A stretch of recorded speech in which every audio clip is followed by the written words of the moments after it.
young artists coming up as far as the the dark parts of the music business, or the negative parts of the music business, or that you can kind of.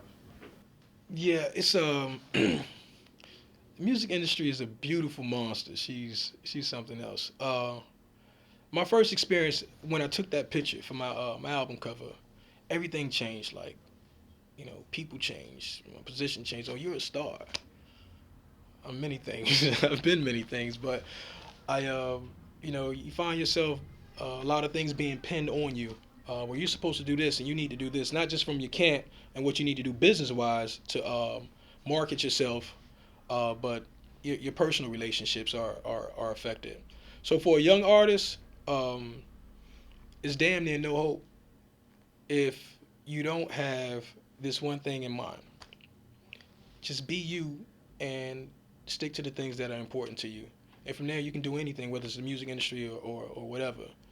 If you get away from that, it's a long, ugly road. I've watched artists, rappers, singers, actors. I watch them come and go and lose themselves because they don't have a reference point. But I got on doing mine an hour every day, whether it was rain, snow. I was going to Two Live Crew's house because one thing in mind was I need to make me a record. So for the young artists, um, make the mistakes, look, listen, and observe. Make that your lifestyle to look, listen, and observe, and create, keep creating, but know that it's business as well. And a lot of it is not personal. The art part is personal to you as an artist, but this is a business, and you have to conduct it as such.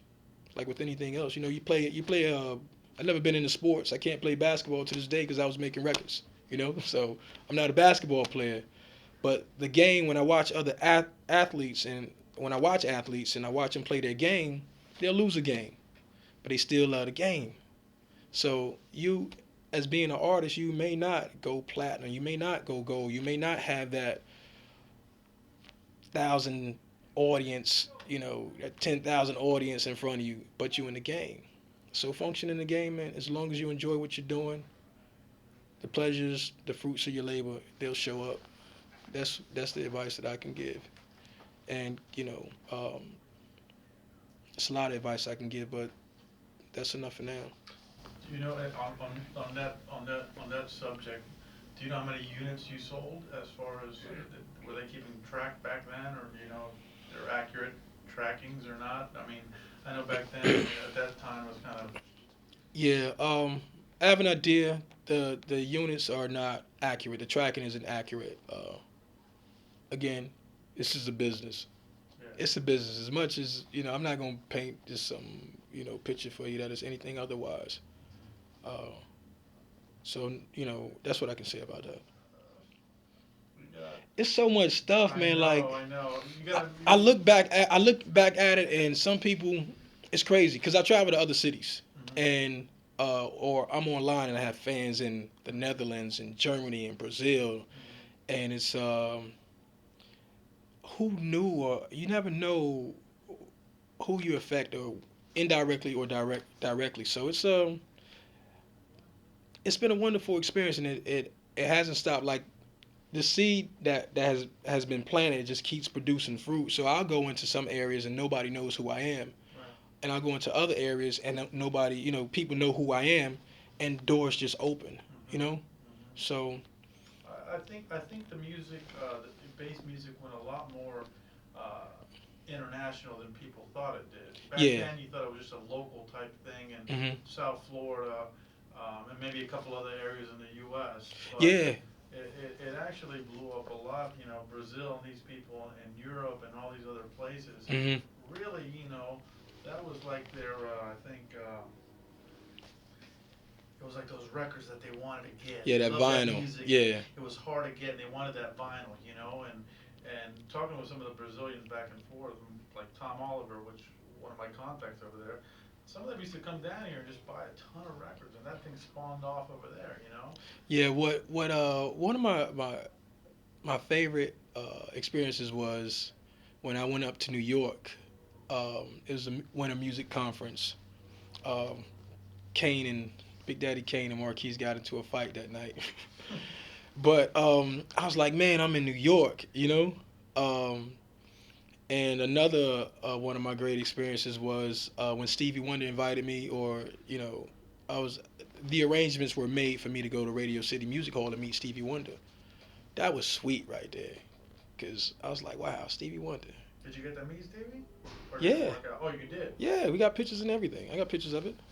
Yeah, you did get. And that night is when Take Six debuted at Radio City Music Hall. Okay. Was that same night, and then we went out west to California.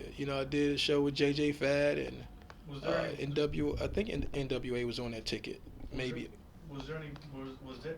Did there ever become any drama with the Everybody Say Yes sample? No, at that time, sampling was okay. Yeah. But now that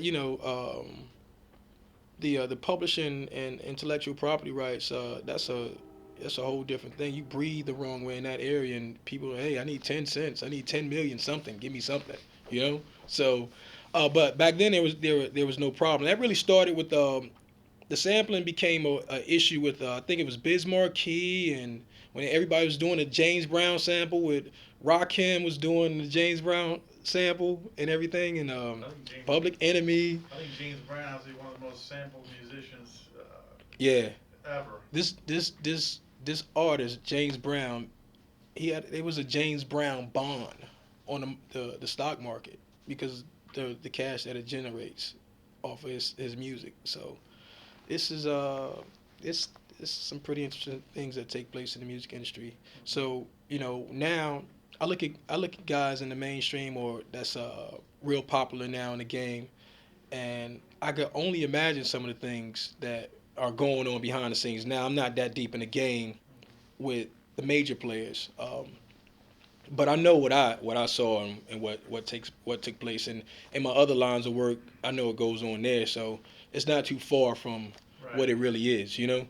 So you can pretty much speculate. What yeah, it is. and you gather so much information, you get two pieces of okay, this is what's taking place over here, and you can see how it develops. But those were good experiences there. So the bass music of Miami, it traveled all over at the U.S. and this is back in the '80s. And I would come home from school, and I get a phone call. I got to do a radio interview by phone, or I got to prepare for a show. So it's like homework, pack jam, rehearsal. Then I would have things like I didn't do this when I went to Alabama. We did a tour with Houdini. It was Houdini, Two Live, I think Raw Bass. We did like a southeastern tour, Georgia, Alabama, Florida.